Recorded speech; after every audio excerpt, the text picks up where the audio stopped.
everybody, and welcome to this live Bengals Training Camp Report. It's brought to you by Medical Mutual, the official health insurer of the Cincinnati Bengals. I'm Dan Hoard, along with my broadcast partner, Dave Lapham.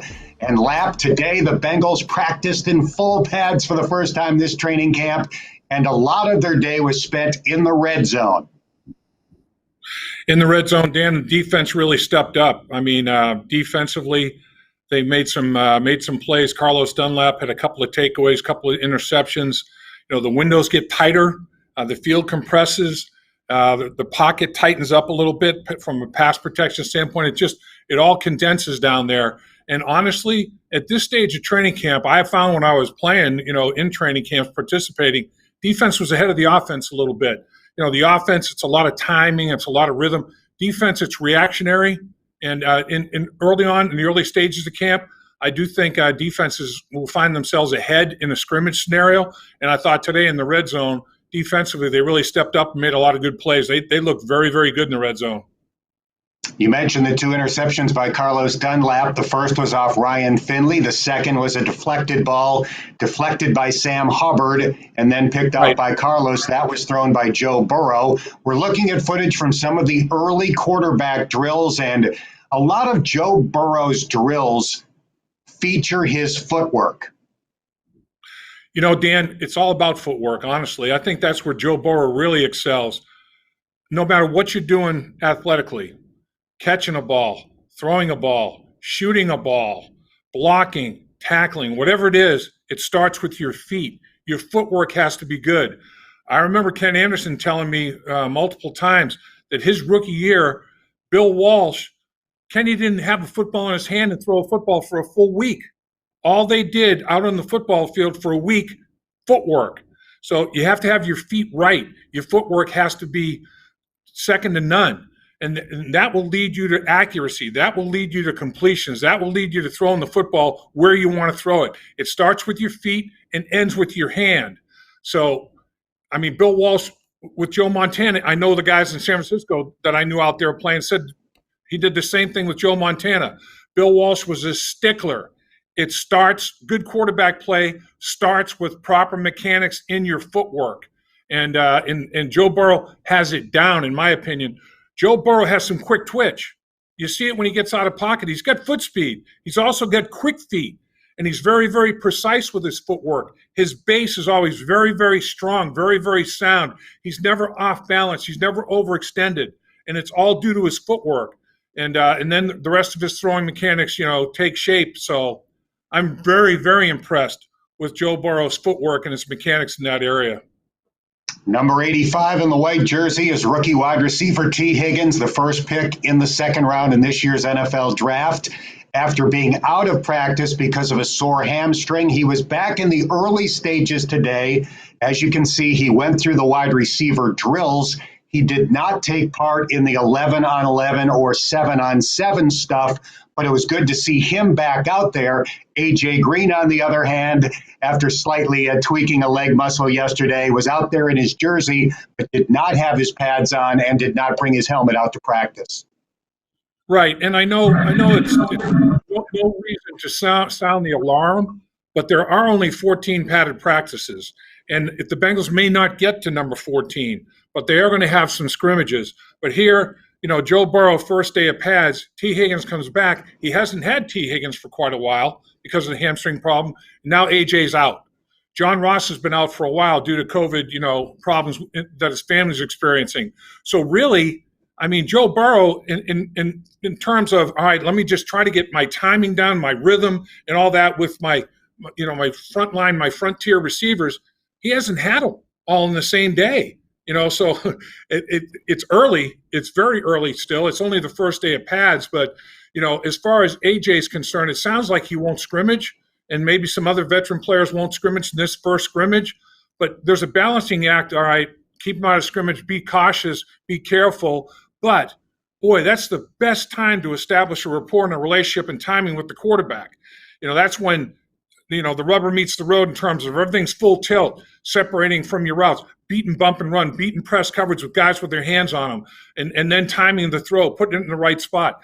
So you don't want to miss all the scrimmages, that's for sure. If you're Joe Burrow trying to time things up with A.J. Green, T. Higgins, Tyler Boyd, John Ross, all those guys. His only constant so far at every practice has been Tyler Boyd, and it's obvious. He's got a nice little rapport going with Tyler Boyd. He and Tyler Boyd have found themselves on the same page, I think, pretty darn quickly here because they've already gotten more reps. T. Higgins is 6'4" and listed at 216 pounds. When you see him at field level, at least to me, Lap, he looks even more imposing than that. He does, Dan. He looks like, a quasi tight end, I mean, he looks like he's Auden Tate size. He's got that. He's a big bodied receiver. And I'll tell you, the videotape that I saw of T. Higgins that Clemson sent, he's a big playmaker. And don't sleep on his speed. I'm not saying he's world-class speed or anything like that, but he can get up on your toes pretty quickly. And next thing you know, he's by you. And the thing about him with that body type that we're seeing, that the old saying that I use, he's open when he's not. He is. It's not 50-50. It's 75-25 because he'll arm bar. He'll use his arm to separate. He's got length. He's got strength and contested catches. He knows how to time it. He catches the ball at its apex. He's a very, very accomplished receiver. I'm excited to see what T. Higgins is going to bring to the table for this football team. There's no question. The quarterback throwing to the wide receivers in this drill is Brandon Allen, where the other three quarterbacks are standing out near the center of the field. Another example of how he is being quarantined in a sense and kept away from the other three. And it's good because instead of having a coach or somebody else throwing to those people or having the third quarterback throw to that receiver group and away from the other two quarterbacks, you've got a fourth quarterback that's getting reps and getting reps on routes that he needs to get reps on and get the timing and the rhythm and coordination down. So I like what they're doing. It's getting every time they're in team, when Allen is not part of the huddle, he's the other quarterback. There are two receivers catching passes every single play. Instead of just one route being rewarded, multiple routes are being rewarded. So if it's only a 3-player route, 2 guys are getting the football.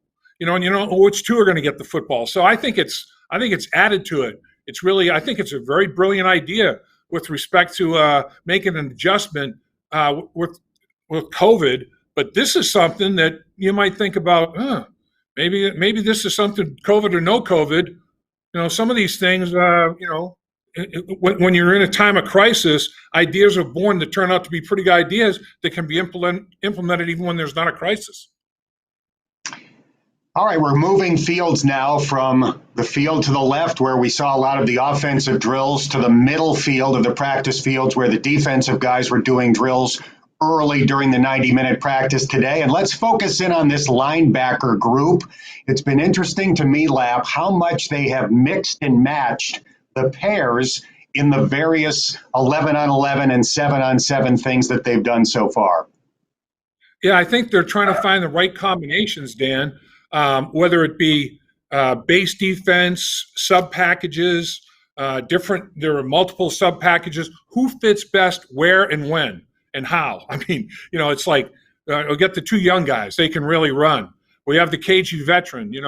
He's probably not going to be involved in as many as the sub packages. Okay, who looks like they're going to come downhill and play the run better? Next to the cagey veteran. So all those things are being sorted out. But I will say this: we're looking at Jordan Evans right now, number 50 in the dark jersey right there. He's redone his body. Jordan Evans in high school was a defensive back that kept growing and getting bigger, and he went to linebacker. Jordan Evans has coverage skills. Jordan Evans he's more svelte, he's more sleek. He's reworked his body. So he's done a good job. Logan Wilson, Davis Gaither, all these guys are flashing, and you got Bynes, the number 56 right there, Bynes with his back to us.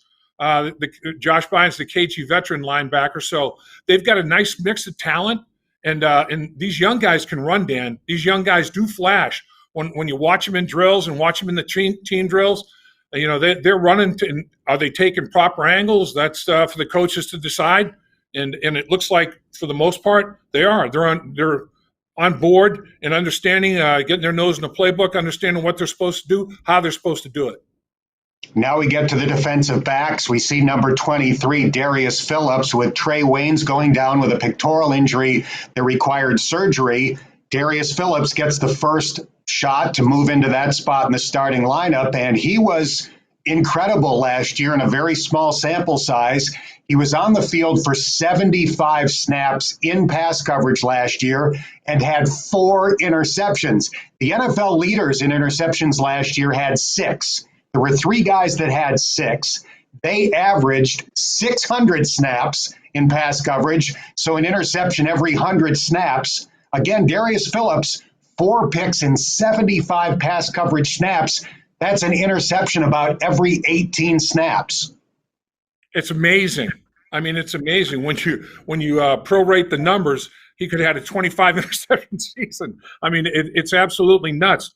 The thing about him, just like the late great Ken Riley, who recently passed, God rest his soul, one of the finest human beings I've ever met in my entire life. He had over 60 interceptions because, Dan, he never dropped one. I mean, he capitalized on every single one of them. Tremendous ball skills, was a college quarterback, really good hands. Darius Phillips has great hands. Darius Phillips is sticky fingers now. When the ball is in his vicinity and he has an opportunity to make a play on it, he capitalizes. And that's a great sign. He had a multi-interception game. He had a 2-interception game of his 4 interceptions, on the season, as you say, in limited snaps. So his upside potential is huge. Now, the key is, you can't feel like you've arrived. The 75 snaps does not a career make. And you have to realize that there's miles to go before I rest. And consistency. Do it year in, year out. Like you said, Dan, normally you're talking about hundreds of snaps if you're a starting cornerback in the National Football League over the course of a season. He flashed brilliantly in a short sample size of 75 snaps. Do it over and over and over again. And I think he's frothing at the bit, to get an opportunity, try to get an opportunity to do it. And Jesse Bates right here, talking with Coach Lou Anarumo, he's going to be the quarterback back there in the secondary at the safety position. And, a guy that's going to give them some defensive versatility, Dan, at safety is Von Bell as well. He'll be a hybrid safety / linebacker kind of guy. And the more people they have like that, the more that they can not have to substitute to match up with offensive formations. If you don't have to substitute to change your entire defensive look because of position versatility and the athleticism of your players, you're way ahead of the game.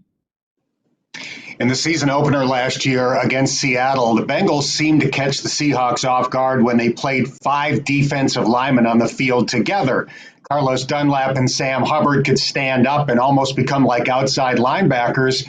If the Bengals choose to do that at some point or various points this year, it could be very interesting to see the trio of Geno Atkins, DJ Reader, and Mike Daniels down together with Carlos Dunlap and Sam Hubbard. The triplets. We're talking about Pro Bowls. We're talking about multiple Pro Bowls. Geno has 8 by himself. I mean, it's that is a very intimidating looking defensive front with those 3 inside. And then, like you say, Carlos and Sam, Carl Lawson can do the same thing. Stand up as one of those outside defensive end / linebacker kind of deal. And they can rush or they can drop. And that, again, is the position versatility. You can – Carlos Dunlap, 2 interceptions in the red zone today. and so the thing is, they can drop back and take a drop into a zone of a pass defense and make plays. And I've seen those guys working with Mark Duffner, the defensive trio at defensive end / linebacker of Lawson, Carlos Dunlap, and Sam Hubbard. And they're not just working on pass rush. They're working on taking proper drops. They're working on outside technique, inside technique on receivers, because it doesn't do you any good if you have these creative blitz packages and the guy that drops into coverage gets beaten so badly that the quarterback gets the ball out of his hand so quickly, the exotic blitz doesn't have a chance to get there. So those guys have to have an ability to cover people with a modicum of success for those pressure packages to get home. So you not only have to work on your pass rush if you're those 3 outside guys, you have to work on your pass drops as well and show that you're capable in coverage of, decent coverage.